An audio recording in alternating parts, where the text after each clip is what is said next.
تو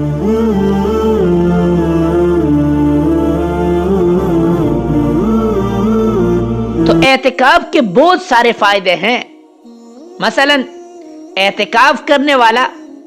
گویا اپنے تمام بدن اور تمام وقت کو خدا کی عبادت کے لیے وقف کرتا ہے۔ دوسرا بڑا فائدہ یہ ہے کہ اس رمضان میں، مبارک مہینے میں، بابرکت مہینے میں، عظمت اور شرافت والے مہینے میں دنیا کے جھگڑوں سے محفوظ رہتا ہے۔ الحمد للہ وکفا والصلاة والسلام علی عباده الذین اصطفى اما بعد فاعوذ باللہ من الشیطان الرجیم بسم اللہ الرحمن الرحیم انا انزلناہ فی لیلۃ القدر وما ادراک ما لیلۃ القدر لیلۃ القدر خیر من الف شہر تنزل الملائکۃ والروح فیہا بإذن ربہم من کل امر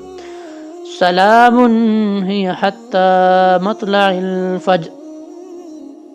عن عائشة رضی اللہ تعالی عنہا زوج النبی صلی اللہ علیہ وسلم أن النبي صلى الله عليه وسلم كان يعتكف العشر الأواخر من رمضان حتى توفاه الله ثم اعتكف أزواجه من بعد أو كما قال عليه الصلاة والسلام۔ محترم و معظم ناظرین و سامعین کرام، اللہ رب العزت کا بہت بڑا فضل ہے، رحم ہے کہ رمضان المبارک جیسے بابرکت مہینے میں ہمیں زندگی کے نعمت سے نوازا، اور رمضان کا اکثر مہینہ گزر گیا جس میں اچھے اور سعید لوگ وہ ہے جن لوگوں نے اس رمضان المبارک کے ان گھڑیوں کو سعادت سمجھا اور ان کو اللہ کی عبادت میں صرف کیا۔ تو جتنے بھی مسلمان ہیں وہ امید تو یہی ہے، فکر تو یہی ہے کہ جب رمضان المبارک جیسا مہینہ آیا تھا تو ضرور ان لوگوں نے کچھ نہ کچھ عبادت میں وقت صرف کیا ہوگا۔ لیکن یہ جو آخری عشرہ ہے اس میں ایک عبادت کی جاتی ہے جس کو اعتکاف کہا جاتا ہے، اور اعتکاف کا مقصد کیا ہے، اعتکاف کی فضیلت کیا ہے، اور اعتکاف کیوں کیا جاتا ہے، اس کا فلسفہ کیا ہے۔ تو اعتکاف کیا جاتا ہے لیلۃ القدر کی تلاش کے لیے کہ لیلۃ القدر ہمیں مل جائے، اور لیلۃ القدر یہ اتنی فضیلت والی رات ہے کہ خیر من الف شہر، 1000 مہینوں سے بہتر ہے۔ اگر کسی بندے کو لیلۃ القدر میں عبادت کرنے کا شرف حاصل ہوا تو پھر یہ ایسا ہی ہے جیسے کہ 1000 شہر، 1000 مہینے اس نے عبادت کی ہو۔ تو اعتکاف بھی اسی مقصد کے لیے کیا جاتا ہے۔ اور دوسری بات یہ ہے کہ یہ جو آخری عشرہ میں اعتکاف کیا جاتا ہے تو یہ حضور صلی اللہ علیہ وسلم کی عادت مبارکہ، حضور صلی اللہ علیہ وسلم مستقل جو ہے اس عشرہ کا اعتکاف فرماتے تھے۔ عائشہ صدیقہ رضی اللہ تعالی عنہ سے روایت ہے ان النبی صلی اللہ علیہ وسلم کان یعتکف العشر الاواخر من رمضان، حضور صلی اللہ علیہ وسلم پابندی سے رمضان کے آخری عشرہ کے اعتکاف فرماتے تھے، اور کب تک فرماتے تھے؟ حتیٰ کہ موت تک اسی بات پر عمل کرتے تھے۔ اور اس کے بعد ثم اعتکف ازواجہ من بعد، جب حضور صلی اللہ علیہ وسلم کا انتقال ہو گیا تو پھر اس کے بعد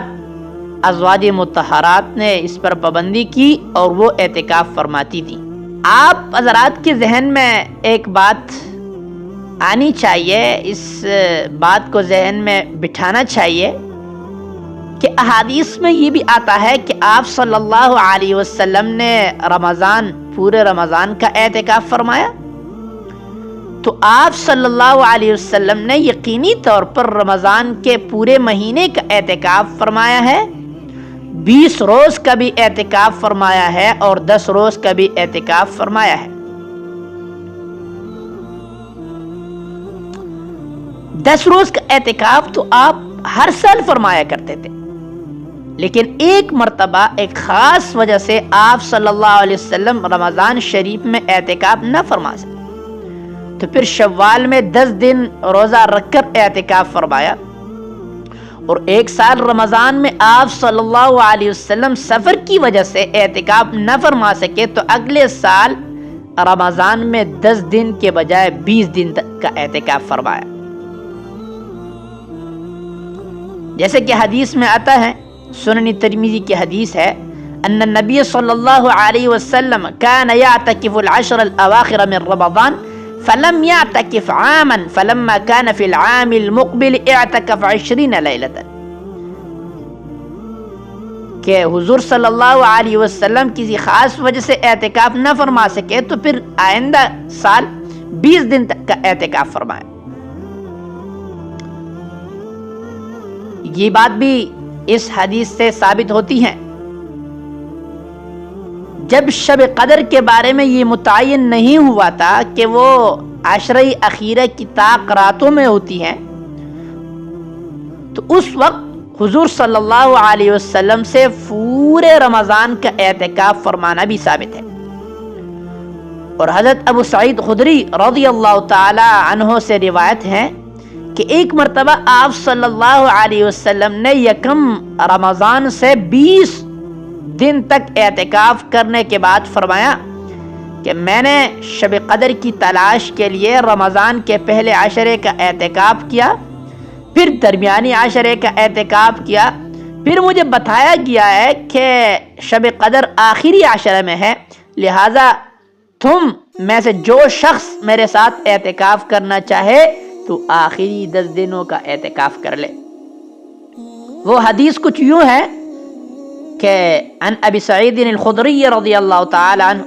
ان رسول اللہ صلی اللہ علیہ وسلم كان يعتكف في العشر الاوسط من رمضان فاعتكف عاما حتى اذا كان ليلة 21 وهي ليلة التي يخرج من سبيحتها من اعتكافه قال من كان اعتكف معي فَلْيَعْتَكِفِ فِي الْعَشْرِ الْأَوَاخِرِ۔ اور جب یہ متعین ہو گیا کہ رمضان کے یہ اعتکاف یہ لیلۃ القدر کی رات یہ رمضان کے آخری عشرہ کے طاق راتوں میں ہے، تو پھر حضور صلی اللہ علیہ وسلم ہر رمضان کے عشرہ اخیرے میں اعتکاف فرماتے تھے۔ اور اعتکاف کی فضیلت کے لیے یہ بات کم تھوڑی ہے کہ آن حضرت صلی اللہ علیہ وسلم نے ہمیشہ اس کی پابندی فرمائی ہے اور اسے کبھی بالکلیت ترک ہی نہیں کیا، حتیٰ کہ حدیث سے یہ بھی ثابت ہے کہ سفر کی وجہ سے ایک مرتبہ اعتکاف نہ فرما سکے تو آئندہ سال اور شوال میں، اور پھر شوال میں جو ہے 10 دن کا اعتکاف فرمایا۔ اچھا، یہ تو اعتکاف کے بارے میں کچھ احادیث آپ حضرات کے سامنے میں نے پیش کی ہیں۔ ابھی اعتکاف کے فوائد کیا ہیں، اعتکاف میں معتکف کو اعتکاف کرنے والے کو ملتا کیا ہے؟ تو اعتکاف کے بہت سارے فائدے ہیں۔ مثلا اعتکاف کرنے والا گویا اپنے تمام بدن اور تمام وقت کو خدا کی عبادت کے لیے وقف کرتا ہے۔ دوسرا بڑا فائدہ یہ ہے کہ اس رمضان میں، مبارک مہینے میں، بابرکت مہینے میں، عظمت اور شرافت والے مہینے میں دنیا کے جھگڑوں سے محفوظ رہتا ہے۔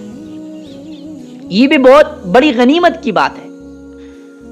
اور تیسرا فائدہ یہ ہے کہ اعتکاف کی حالت میں اسے ہر وقت نماز کا ثواب ملتا ہے، کیونکہ اعتکاف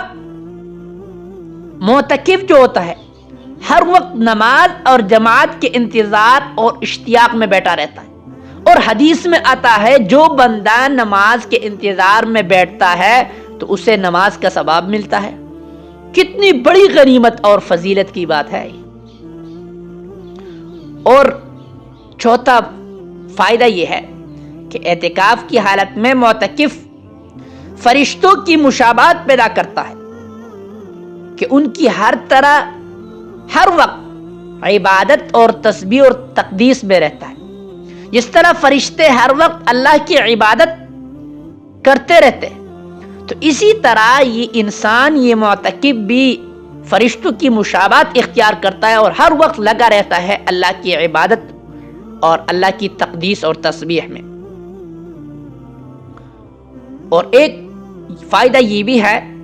کہ مسجد چونکہ اللہ تعالیٰ کا گھر ہے،